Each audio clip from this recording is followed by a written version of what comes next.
নমস্কাৰ আপোনালোকে চাবলৈ আৰম্ভ কৰিছে শোণিতপুৰ লাইভ কচুবিল মানহেৰি গোৰ্খা নাৰী সমাজৰ গৰিমাময় উদ্যোগত আজি কচুবিল গোৰ্খা ভৱনত এক সাংস্কৃতিক ঐতিহ্য আৰু সম্প্ৰীতিৰে ভৰপুৰ হৰিতালিকা তীজ বিদায় সমাৰোহ আয়োজন কৰা হয় উৎসৱৰ আনন্দ পৰম্পৰাৰ গৰিমা আৰু নাৰীৰ আত্মবিশ্বাসেৰে গঢ়ি তোলা এই অনুষ্ঠানটো স্থানীয় জনসাধাৰণৰ লগতে গণ্যমান্য ব্যক্তিসকলৰ উপস্থিতিত এক উৎসৱমুখৰ পৰিৱেশৰ সৃষ্টি কৰে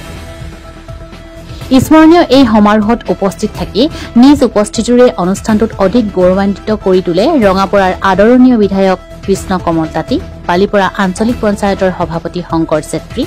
শোণিতপুৰ জিলাৰ পৰিষদৰ সভানেত্ৰী মণিষা উপাধ্যায় বালিপৰা ব্লক মণ্ডল বিজেপিৰ সভাপতি দীপন সিনহা খ্যাতনামা সাহিত্যিক ছত্ৰমান চুব্বা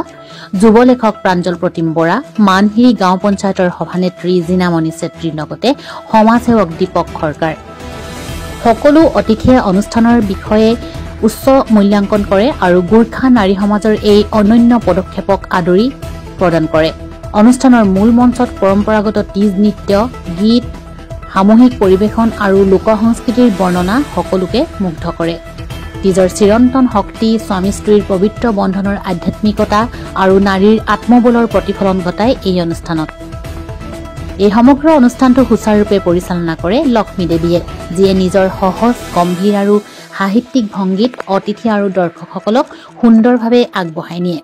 তেওঁৰ মিঠা কণ্ঠ শৃংখলাবদ্ধ সময় ব্যৱস্থাপনা আৰু আতিথ্যৰ সৌজন্যতাই অনুষ্ঠানটো এক ব্যতিক্ৰমী সাংস্কৃতিক আয়োজন ৰূপে পৰিগণিত হয় দেৱকী দেৱী লক্ষ্মী দেৱীৰ সংযত আৰু অনুপ্ৰাণিত উপস্থাপনাই অনুষ্ঠানটোত এক উজ্জ্বল ৰূপ দাঙি ধৰে য'ত সাংস্কৃতিক পৰম্পৰা নাৰীৰ সমষ্টিগত শক্তি আৰু সমাজৰ অগ্ৰগতিৰ বাট দেখুৱায় অনুষ্ঠানৰ অন্তত গৰাকীসকলৰ মাজত শুভেচ্ছা বিনিময় পৰস্পৰে পৰস্পৰক প্ৰীতিভোজত আমন্ত্ৰণ আৰু এক সৌহাৰ্দ্যপূৰ্ণ পৰিসৰে অনুষ্ঠানটো সমাপ্ত হয় এই ধৰণৰ অনুষ্ঠানসমূহ কেৱল পৰম্পৰা সংৰক্ষণ নহয় ই